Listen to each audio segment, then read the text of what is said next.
Hello and welcome to Past Your Bedtime. My name's Bev. I grew up in Guildford in Surrey. Guildford isn't known for too many exciting things, and as a child it was a source of frustration that we had no real claim to fame. While other towns and cities had their football teams or signature cakes and landmarks, all I could say to people was, "Oh, you know that bit in The Omen when Damien has a fit when he sees the golden angel on top of the cathedral? That's Guildford Cathedral, that is. I can see that from my bedroom window." That and The Hitchhiker's Guide to the Galaxy. If you're my age, you'll likely remember the sci-fi parody by Douglas Adams, in which the character Ford Prefect claims to be an out-of-work actor from Guildford. It's fair to say I've been clutching at straws my entire life trying to big the place up. A line in the book always stayed with me too. In the scene where the main character, Arthur Dent, travels across the universe, its supposed creator points out Norway with its crinkly coastline. "I won an award for that," he said. That line was enough for me to reach for an atlas. We're talking pre-Google Maps here. And I promised myself that one day I'd visit Norway to see that crinkly coastline for myself. Now, in case you're double-checking that you've tuned into the right podcast, on today's episode I'm talking to someone who has immersed himself in Norwegian agriculture. Living as he does, 4 hours north of Trondheim, in an extremely remote setting, Michael Owen, an IT specialist originally from Hampshire, is building a community of like-minded people focused on supporting and protecting the agricultural landscape for this generation and the next. Bridging the gap between local producers and consumers has led him to co-create a festival sharing information and practical tools for anyone interested in regenerative farming, soil health, climate-smart agriculture and local food systems. I never asked him what he thought of Norway's crinkly coastline, but I'm pretty sure he's a big fan. We kick off, however, by talking about one of his pet hates, carbon capture. I find the whole sort of carbon thing, I find that really strange. If you think about like the essence of what's fundamentally needed to support life on Earth, it's carbon. And there's a war on carbon, which makes no sense because there's only and this is what I find a lot of people that work in that area don't know the fundamentals of it. So carbon is listed as essential to life on Earth. And when they go back and they say, oh, carbon's at a high point, the part in history that they take it from is the lowest ever recorded time of carbon in the environment. So it's only ever going to go up. But there's never been any proven correlation between carbon and greenhouse gas. And also the amount of carbon in the atmosphere is 0.04%. Right. So it's such a small percentage. And if we drop much lower than we are at the moment, it threatens life on Earth. And so basically, it's generally accepted that humans are responsible for 10% of carbon emissions. So you're talking about 0.004% of the entire makeup of the atmosphere is man-made carbon. And we're spending billions, if not trillions, on trying to reduce that 10%, which is effectively going to, we can already see the impacts of destroying habitats and environments by putting up wind turbines, solar plantations, moving to, trying to move away from fossil fuels, which is impossible because everything is designed around fossil fuels. Even electric cars need fossil fuels to work. So I have this sort of like this real hard time with people of chasing net zero and ignoring the environmental impacts like biodiversity and natural habitats and all the rest of it. It makes there's no correlation between the two, and that doesn't make any sense either. A scientist that I spoke to a couple of weeks ago said to me, as with everything, everyone comes with their own area of expertise and with it bias. Yeah. So the important element really is to drop the bias or the parochial nature of your subject area and get round the table and explore those differences. But when it's highly politicized as it is, And Yeah, that's another level of difficulty to overcome, isn't it? it is. But you also have to look at what makes common sense. So in Norway, obviously, it's very mountainous. There's a lot of wind. So they've looked at wind turbines, but it's not very densely inhabited. So basically, to get a wind turbine up on a mountain, you have to build a whole new road that's big enough to carry all the stuff up, and it's winding mountain, right? So you're talking a huge area of destruction. Then you have to clear the mountaintop of all the trees and the habitat, and of course that's where the bears, the wolverines, the wolves, all of the predatory animals live. So they're moving down closer to the farms. It's where the Sami people have their reindeer as well. So you're impeding on sort of natural ground, Yeah. and then putting up wind turbines, which you also have to extend the entire energy grid, because energy grids don't go up to those mountains. So then you have to build that infrastructure. So you look at the investment and the environmental impact, and then you consider that a high percentage of the time you can't use the wind turbines because it's too cold, the conditions aren't quite right. And then you're there going, okay, when we're generating wind, because wind fluctuates so much, when you then look at other power sources like hydro, the hydro power sources were never designed for fluctuation. Mhm. So how do you manage a power source that only fluctuates with a power source? And especially if you take like nuclear and other energies, they're not designed to increase Like and peaks and decrease. troughs. Yeah. So basically, we've got this massive variation over here with something that we can't vary so much over here. So whichever way you look at it, you're like, yeah, okay, it's worth trying all of these things anyway. But the reality is that it's Bit of yeah, common sense is needed. yeah, So yeah, listen, well, before we get into it further into your areas of passion, I was when I was introduced to you, it was the oddest thing. It was a mutual industry contact for what was my old industry in cloud computing and SaaS. And she gave me your name and your details, and I had a quick squinny at you on LinkedIn and thinking, yeah. what on earth has this guy got to do with agriculture, with creating some kind of festival? He's in Norway. What is she thinking? And of course, we had our chat and it all made sense. So it's lovely to have you back on now so we can explore those things. First of all, Michael Owen, who are you?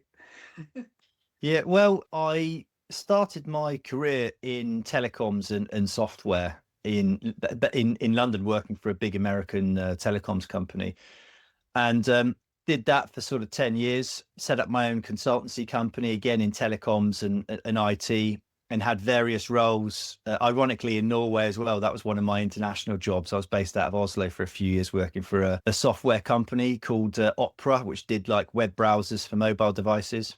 Mhm.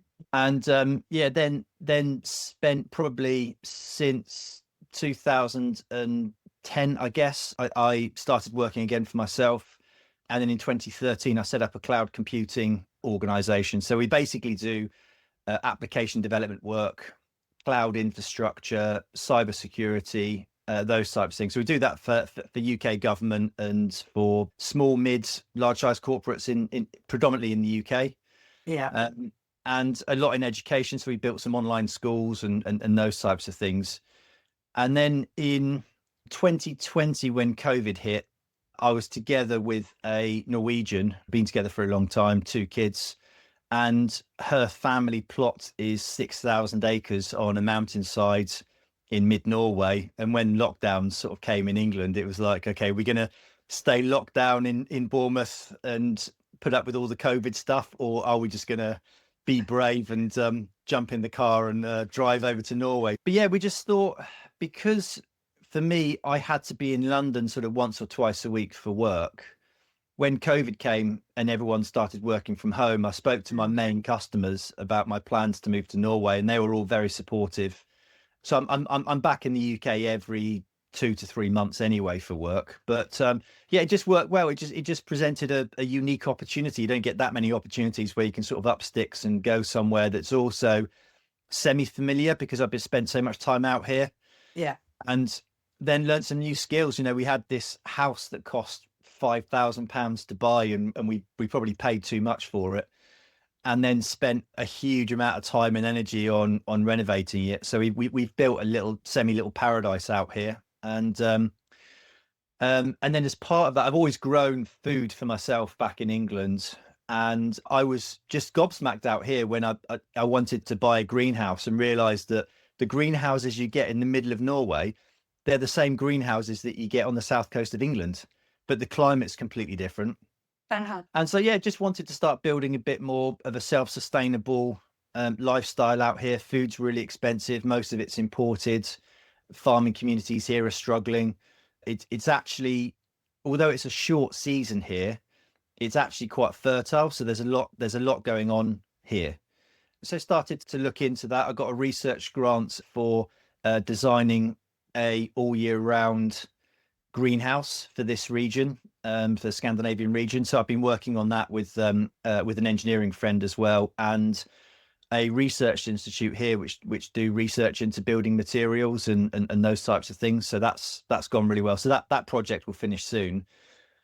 And I was actually presenting at a tech conference in a city not far from where I am about another project that I was looking at, which ironically is related to energy and how you can use tokenization and sort of blockchain for monitoring and producing energy from home and selling it to neighbors and creating your own microgrids rather than selling energy back to the power networks. Uh-huh.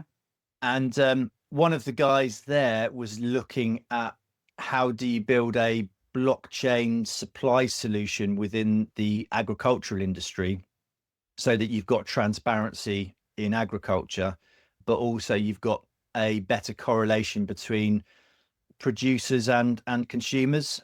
So basically consumers can buy directly from farmers and see exactly what they're getting. Looking at the details of that, you don't really need blockchain to do that anyway. It doesn't, the challenge is too far back to require a blockchain approach. So we then looked at a few other things. We just looked at how can we build an online platform that allows food producers to have weekly subscriptions or a distribution methodology that was really simple to use, aligned to their season, and gave them access to a market. So we did that. And then we've been working with the local authorities out here on public procurement to look at reducing the amount of imported food and supporting local farmers better. And then that's when we also came up with the idea. We'd been to Groundswell a couple of times. And then we thought, actually, do you know what? This type of thing is really needed in regions like Scandinavia. And not a huge amount is going on in reality. So we just saw there was a gap there. And so we thought we'd just have a go at putting a festival together, which would be this August in Trondheim. And it's really aimed at how do we take the research side of things that's happening around agroforestry or sustainability or soil health or whatever it might be, or no-till farming, then find the farmers that have been the most progressive in those areas and bring them together for like an education festival. And then we might as well bring the homesteaders in as well, because they're the types of people that are also interested in how can I be more self-sustainable.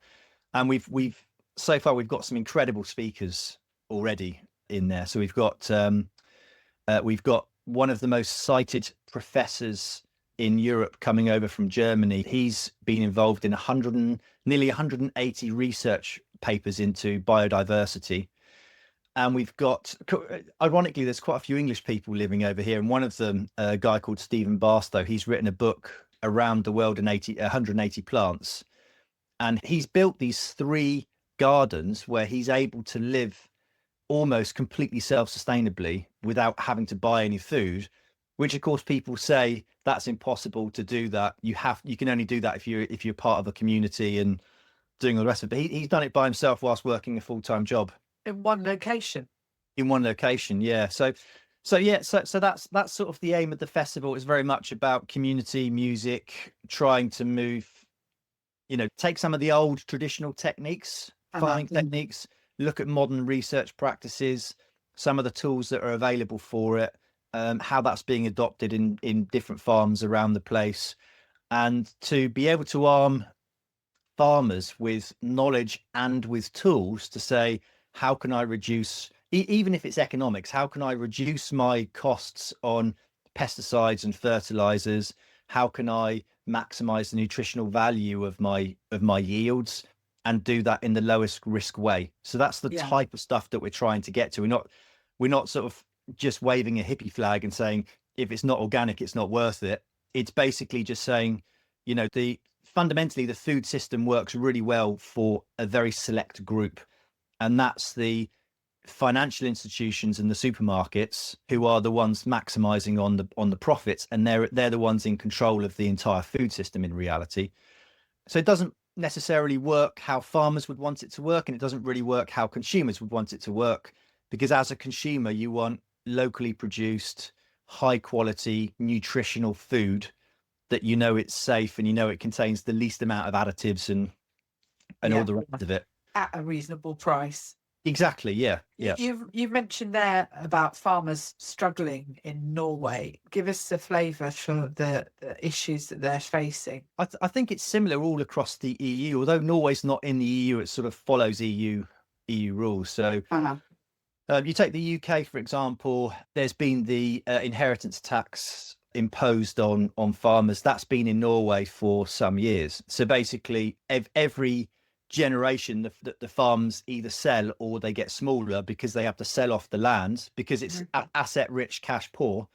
So they have to sell off the assets, which is the land, to then pay off the inheritance tax on a property they already own, to then hand it to the next generation. And it's kind of, I don't like to use the term mafia run, but it's not, it feels mafia run here. So if you take, my next door neighbor is a dairy farm, so I'm drinking their milk, but they basically get told what their quota is for the year. So I think, so that they retired quite recently. I remember one year, by the end of August, they had finished their quota.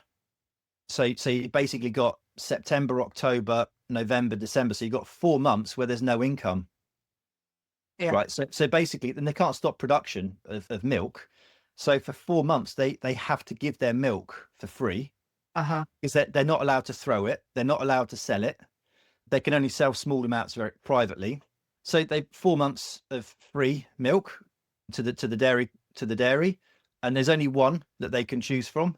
One dairy. One dairy. That's it. It's all centralized.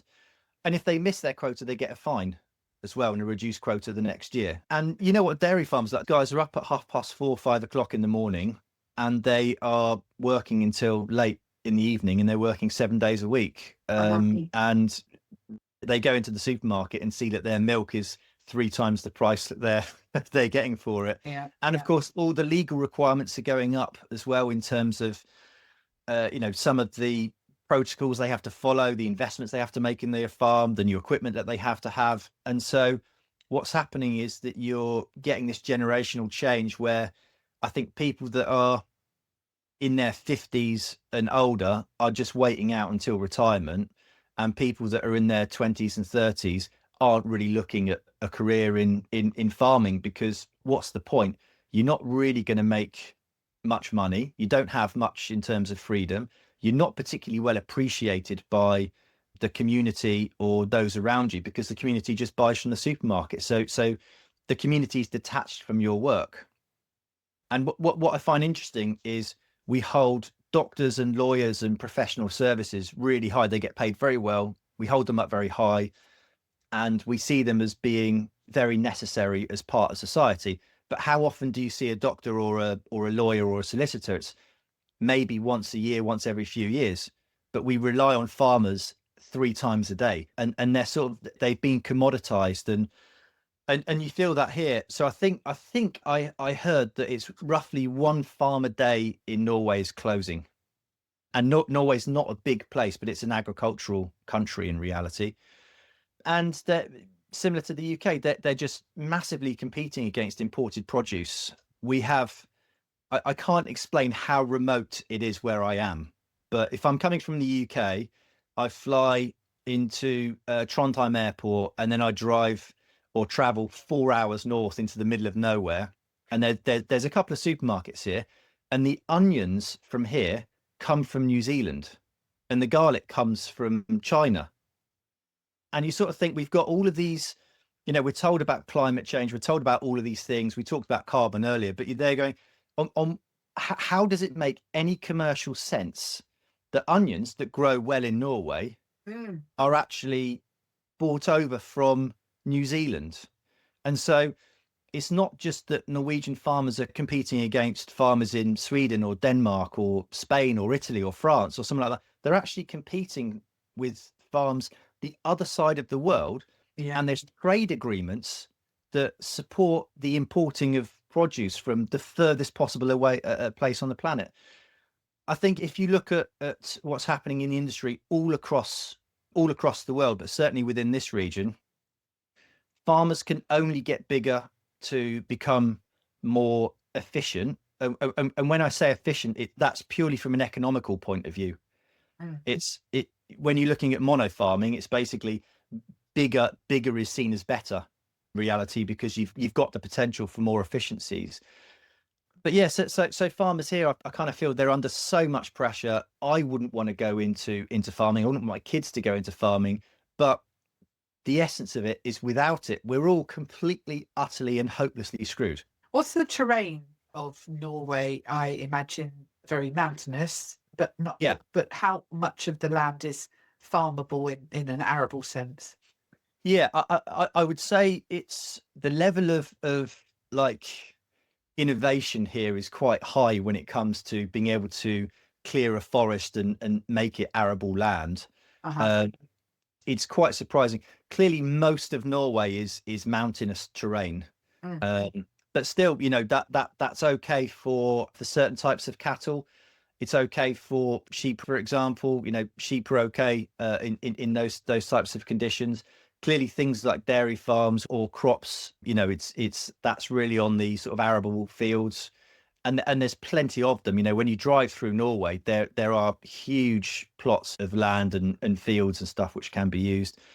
It's a fertile area. Norway is a very fertile country. And where those farms have come out of production, has that land been converted into other use, housing or business or data centers or whatever? No, I mean, there are some rules here. So if you sell farmland, then it can be bought by so the Norwegian government. They have this part of the government which will buy back land and put it into protection. Although ironically, some of those bits of land have been sold off for by the government for wind farms and other things. So protected they are, I don't really know. I think it's like how protected is the National Trust land that's in England. That's also had some challenges around it. But there are rules, which is that if you buy farmland here, then it has to be used for farming of some kind. Now, that can be just selling the grass. So, for example, the plot that we live on here, there are a couple of fields here which are used by the dairy farmer, and he pays a couple £100 a year just to rent the fields to have them as grass. And that's a legal requirement for us to have. That farmland has to be used for farming. Doesn't mean that you have to grow anything on it or have any animals on it. It just means it's classified as farmland. Yeah, but so eventually it will be a case of there's like the grassland, it's worth nothing. It's just a legal requirement to have somebody taking care of the grass and selling it. And so what's happening is the price of that is just going down and down and down because there's less grass required as the farms are closing. So in this region, I can't think how many farms there would have been originally in this area, but let's just say it's 15 farms. There's only 2 that I can think of, which are sheep farms that are remaining. And one of them is actually just the boys are slowly taking that farm over. And the other one, once that guy's retired, that farm's going to close as well. And that will be in the next sort of 5 years. So then we're down to 1 farm, and it's a big area. And it's a, like I say, it's a farming community with 1 farm. Did your in-laws run the place as a farm originally? Yeah, that was used. Yeah, they had sheep here. They had potatoes and stuff here because originally it wasn't very common to be a monofarm. So you would typically have multiple things happening on farms. There's lots of houses.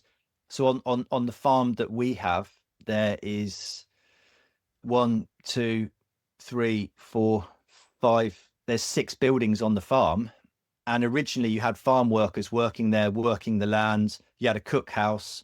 You had a cabin that people could stay over in and work the land. And so that was quite common. Whereas, of course, over time, it's been away. chipped away. So there's fewer and fewer people working on farms as Yeah. equipment's become more efficient. But there's still, on average, there's still three employees per farm here. So when a farm in Norway closes, there's 3 jobs lost. Plus, you've got the impact on the local community in terms of fixing tractors and doing carpentry work, or electricians, fixing stuff as well. So I don't know if you've heard, there's a model which we use when we're trying to influence public sector procurement. It's called LM3. It stands for Local Multiplier 3. Okay. So what it means is basically if you spend £100 in your local community, then, if you're spending it with an electrician and a carpenter, then and fixing a tractor, for example, they're then going and getting a haircut, they're buying local groceries, they're doing stuff within the local community. So generally, the calculation is for every £100 that's spent locally, with a local multiplier, that's actually worth £200 to the local community. Whereas if you spend £100 on imported goods or on Microsoft services or something like that, that £100 is leaving the community. Yeah. So it's gone. Yeah. So when you think about the community impact in terms of farming and agriculture, the fewer jobs that are here means that fewer people are attracted to live here, which means that then there's a reduction on local services. It impacts the bin men, it impacts the local schools. That the whole local economy is impacted just by the reduction of what's happening in rural communities. What's the growth industry in Norway? The main industries in Norway, well, working for the government seems to be the favourite pastime here. that's a big employer. And I think the 2 things that people love doing in Norway is working for the government and paying tax. I don't quite know why. I haven't quite worked it out. They just love it. The biggest industries here, the 3 biggest industries are oil and natural gas, shipping, and now, of course, the fish farms. So fish farms here is massive business, and it's stuff that Norway's invested a huge amount into. But again, that has a significant environmental impact, especially salmon farming. When you start looking into salmon farming and stuff, it puts you off eating salmon, if I can put it that way. Okay. So, well, that moves me on to the idea of this, what we're calling it, a farm fest. Yeah, so it's event. called. Yeah, it's called the Jord Festival, and Jord in Norwegian, it basically has a couple of meanings. It stands for soil or earth, and it also means love as well. So that's why it's called that. But it's really about trying to. I mean, there is a big movement here of people that do care, and they care about where the food comes from. They care about farming. They care about Norway as a country. They're worried about food security. They see the food prices. A lot of the food has gone up significantly just in the last few years. So people are becoming more aware of it. And so I think now that the timing is right for that level of awareness and sort of education and the sort of thing of like, well, what is it that you can do about it? There's a lot happening.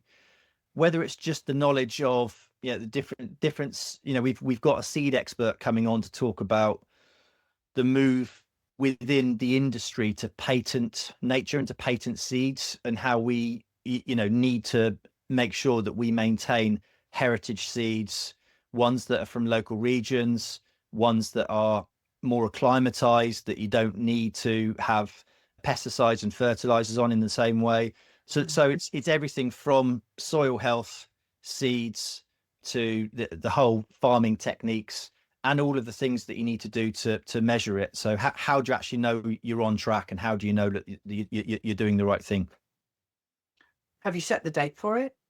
Yeah, 13th and 14th of August. And it's on a farm that has been awarded, it's in the top 50 regenerative farming farms. I can't remember if it's in Norway or in Europe actually, but they're very far ahead. So they've got like a community farm there, they've got a community shop, so they do lots of training there, and they're very, very into trying new things. So they're building an agroforest there at the moment, and they're trying lots of different regenerative practices there as well. And they've got some really cool things in there. So one of the things that I really like that you sort of, and this is the tech side of it as well, is like you can deploy technology as well to help. So one of the tools is there is a device that listens for birds, and it will tell you what birds that you have locally there. That doesn't sound like it's very much, but basically birds are attracted to insects. The type of insects that are there are based on the health and the conditions. So everything from the types of forest, the health of the soil, health of the animals, all of those types of things impact on what you have there. And birds are an essential part of the ecosystem. So just by monitoring bird activity, really cheap to do, really easy, really efficient. And that's just one of the tools to tell you if you're on the right track of, it can tell you a whole lot more and inform you about what you've got or what everything you could have on that land. Yeah, I mean, it's a balance of the ecosystem. Yeah. How did you get this inspired, and not just as a passion project, but to actually go the whole hog and say, do you know what, we're going to set up this festival, we're going to make it happen? What was the turning point for that? Is it something you met, or? No, I think there was a number of things. I think I've always, when I was a kid, the small town I was born and raised in is in the New Forest, and I worked in a farm shop there. And so we had a butcher's there. I worked on the fruit and veg side, and so we would go out in the fields in the morning, pick the vegetables, and then go and sell them in the farm shop. So that was sort of, when I was 15, 16, that's what I was doing as a weekend job. And I've always been into food, always been into cooking. And I remember when I moved away and I went to university, and it was the first experience I had of going into a supermarket and seeing these carrots. And I didn't know what they were at first, just because of the color of them. I was like, picking these like bright orange carrots up, where I've been used to pulling them out of the ground, and they were these sort of like muddy kind of color. So I think I've always been inspired in that way. I've always liked good quality food. And I think one of the catalysts for me was probably around COVID as well, where I could just see the controls that are in place from governments and the restrictions that are put in place, the types of projects that are happening. And you just sort of think, I fundamentally don't like the way things are going.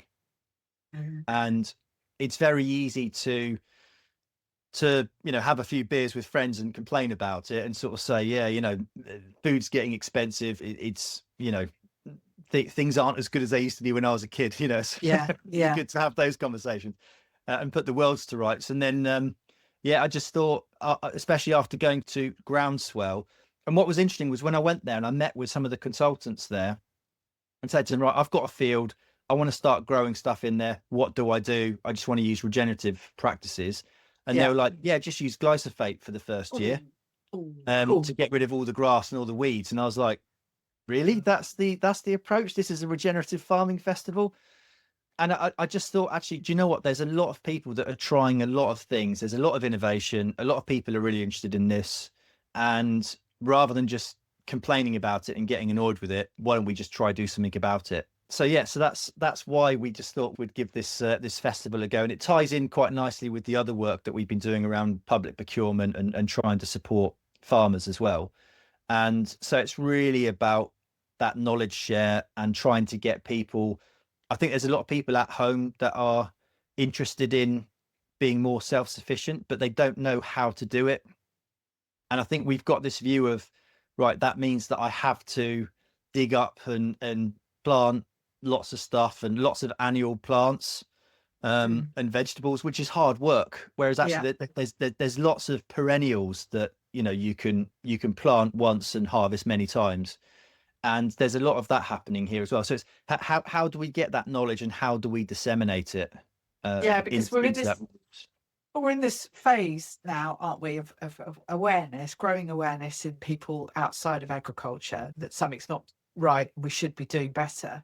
But Yeah. for those with a long enough memory as to how things used to be, it can come across as a bit wistful and the world has moved on. But I think the other challenge is, because we've got such busy lives and data's coming at us from all corners, where to begin, as you say? Where do you start? Yeah, I mean, it is a balance, isn't it? You know, at the end of the day, it's like, yeah, like I said, I've got my company back in England. I've got 2 kids. You know, so it's the reality of how much can you actually do yourself.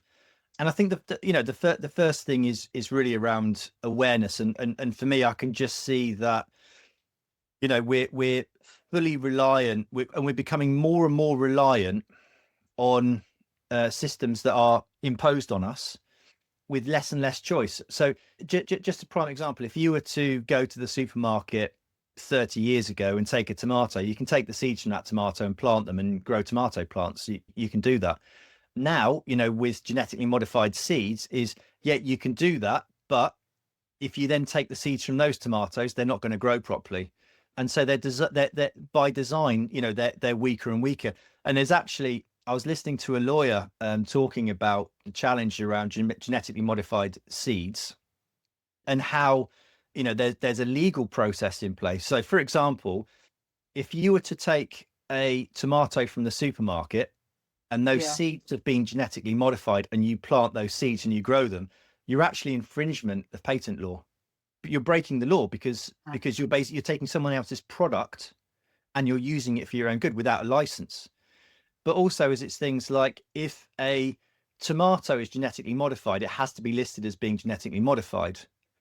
But the seeds that are then taken and used to grow new tomatoes with, they're not classified as genetically modified seeds in the legal sense that they have to be listed as genetically modified. So we've got this whole, you know, what classifies as genetic modification and what doesn't. Yeah, I just think the fact that you've got built-in obsolescence of tomatoes now. Yeah, exactly. Yeah. You know, I mean, and that was a great, you know, built-in obsolescence started really with light bulbs and General Electric back in the 60s or whenever it was, when they said people aren't buying light bulbs anymore. They got enough. Yeah. So you know, it was like, how can we make a worse product so people buy more? But you know, you're in scenarios where, and I don't know how far it's come into Norway, but if you look in some industries, and I know the US is way worse, but what happens in the US tends to come across the rest of the Western world, which is that the farmers are then forced to buy the seeds, the pesticides, the fertilizers, and then sell the produce to the same supply chain. So you've got a completely locked down supply chain. So all of the tools that you use, from everything from borrowing money, running your farm, to all the farm management stuff, that's all controlled. What, you know, when you look at what's happening next and you start, you know, you put your tech hat on, you start thinking, okay, we've got AI. So we've got software in tractors now. So before, you know, my tractor is from the 90s and it's reliable as hell. It's never stopped working. I've had a couple of things with the electrics, which you just bang them hard enough and they start working again. You've got the hydraulics on the back, which are a bit intermittent. But my neighbour here, who's got a John Deere tractor, it's one of his highest costs is calling out a John Deere expert to fix the software on it, because he's constantly fighting the tractor, which is trying to overrule him. And his tractor's from early 2000s, mid 2000s. And you start looking at the amount of software coming in.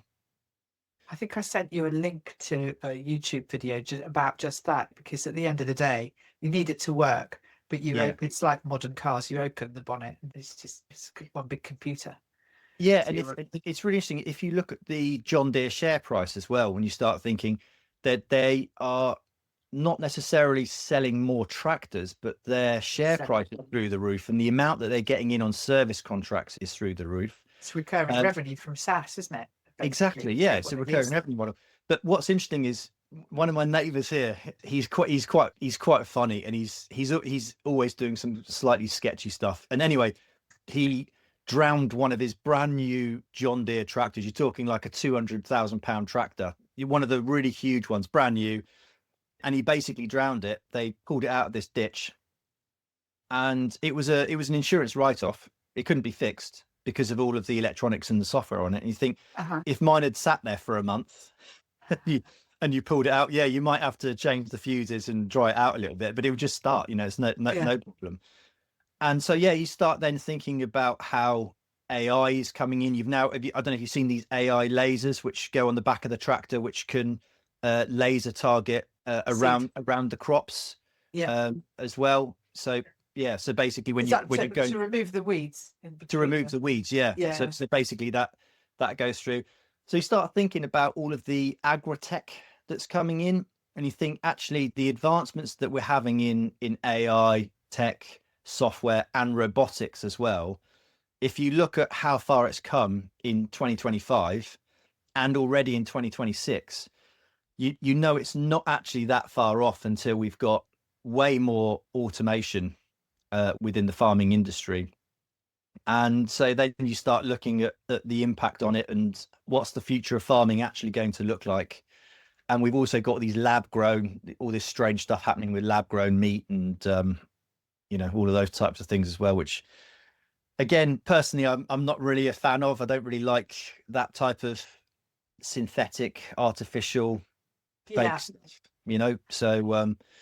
So going back to the original question, that's why I'm quite focused on trying to support what we have, because at the end of the day, it links to the type of future that my kids are going to have. And I think in previous generations, we always worried about what kind of future are our kids going to have.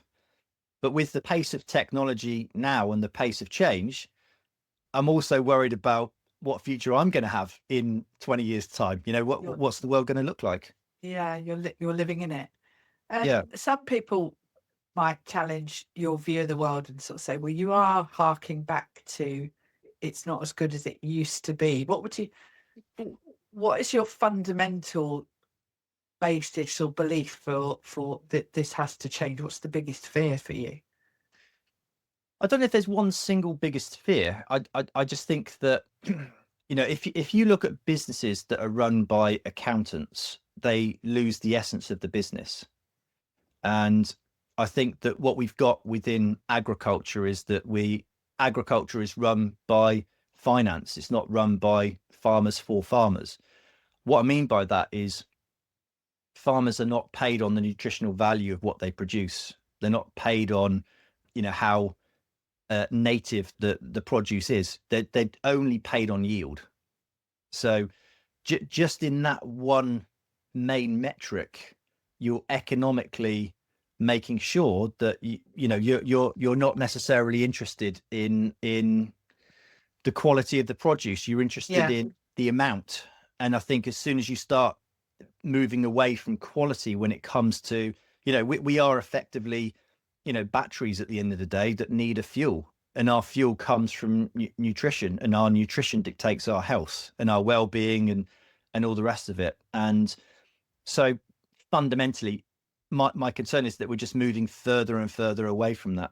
It's a race to the bottom. Yeah, one of the guys who's invested in us, he is one of the largest potato farmers in this region, and he harvests all his potatoes, sorts them, and then he has to pay for them to be sent away to this wholesalers, which washes them and bags them all up. And they basically just send him an amount, and that can be anything from, he's never got paid more than 90% of what he sent. So they've always thrown at least 10% away, but sometimes he gets, I think the worst he's had is 60%. So 40% of all of his produce that's gone away that he deems as fit for human consumption and conforms and all the rest of it, they've just gone, nah. But he doesn't get given it back. He doesn't get given it back. So the worst he's got is 60% of his produce that he's got paid for. In Norway, potatoes are used for aquavit, which is the equivalent of whiskey. So it's like a potato spirit. All right. So he'll then get paid potentially for these potatoes to go off for aquavit, which is about a tenth of the amount as if they go for food. But he doesn't get them back. He's got no control over it. He can't go and inspect. So he doesn't know at harvest, he can go, this is a really good harvest, but he still doesn't know what he's going to get paid. Yeah, depending on how they're graded. Yeah, basically, yeah. It's down to the wholesalers to sort it. Yeah. So what remains to be done to plan for this festival? And are you looking for contributors, people to spread the word? What's the remainder? Yeah, definitely looking for people to spread the word. We haven't started selling tickets yet. That's going to be probably in 2 to 3 weeks' time. We've got about 15 to 20 confirmed speakers to come. I'm really blown away by the level, the quality of people that are coming to talk at the event, because we're literally going, this is the first time we've done it. We've got no money. We've got a venue. We've no idea how many people are turning up, but we've got, like I say, we've got this guy coming from Germany. We've got a guy who's built a very successful regenerative farm in Sweden. So he's coming to do a talk.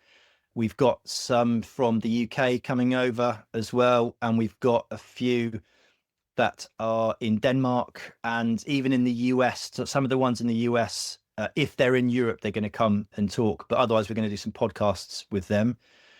So yeah, really, it's about spreading the word at the moment. Ticket sales will go on a couple of weeks, so towards the end of March.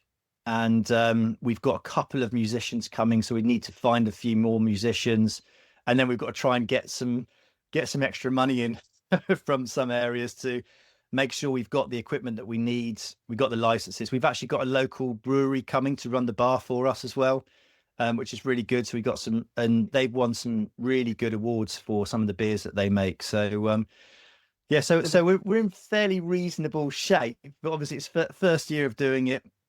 So the plan really is that what we want to do is we want to have a festival that we don't necessarily own and control like most festivals are. You know, it's one that we want to build the ingredients of it out and then to be able to effectively franchise it. So the plan next year is we'll do another one in Trondheim, then one in the south of Norway, and then we'll look to partner with other organizations all across Scandinavia and in sort of Northern Europe, so that we can make sure that the messages are consistent but relevant for the local climates. And, you know, it's about local communities.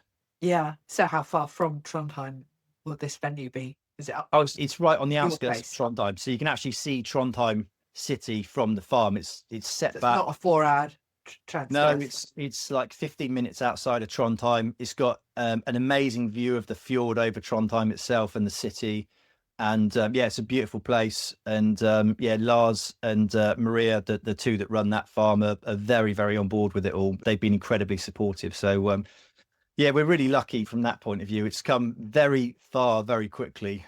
And yeah, it's obviously a little bit nerve-wracking because we want to make sure that we do a really good job of it. But yeah, I think we're all feeling mildly confident with where we are. Is your website up yet? Yeah, the website's up. So that's jordfestival.com. So that's JORD festival.com. And that's in English and Norwegian. So there's going to be a lot of talks that are going to be in English as well as some Norwegian talks. And then the aim is to try and build a bit of an online community there as well. You know, you can ask the experts. There's like how-to guides. So if you want to grow vegetables at home, here's the top 10 things to consider. If you want to, you know, if you're a small farm and you want to move towards more regenerative practices, here's the 10 things that you should start with measuring and monitoring, and this is the reality of the investment that you need to make and what it looks like and stuff. So that's what we're trying to do. So yeah, so it's a long road ahead still in reality, but yeah, quite an exciting one as well. I love your nervous laughter. It's exciting. Yeah. I sincerely hope that I'm able to come over. That'd be great, yeah. All that remains is to work out what the weather forecast is in Norway in the middle of August. Yeah, it could be. It's probably not going to be snowing. Okay, good. I have to say the summers in Norway are just, if you get a good summer, there's no better place. They are just incredible because you get this far north, the sun literally just drops behind the mountains and then a couple of hours later it's up again. So you get really, really long days. If it's good weather, it's absolutely incredible. And of course, Norway is known for its scenery and stuff. So it's such a beautiful place. And this part in particular is really, really quite special. So yeah, fingers crossed for good weather. But there's a reason it's very green here. Terrific. Oh, it's lovely to talk to you, Michael. Thanks so much for that, and good luck with it. Yeah, thanks, Bev. Yeah, it's really nice to talk to you as well. And yeah, if you do make it over, that would be great. I'd really like that. I shall make a note. Yeah. Take care. Thanks so much. Speak to you soon. So there you have it. If you needed an excuse to visit Norway, and if regen and craft beer are your thing, why not get yourself over to Jordfest on the 13th and 14th of August? You can find all the details at jordfestival.com. There'll be a link in the show notes. Thanks to Michael for sharing his experiences and hopes for the future. It seems we have much in common with our Viking cousins. Well, it might not be the land of the midnight sun here, but it is nice to see a bit more sunshine as the days are getting longer. Next week, of course, the clocks will go forward, marking that very special time of year for both farmers and non-farmers alike. I, for one, can't wait. But for now, if it is past your bedtime, well, perhaps it's time to turn in. Until next time.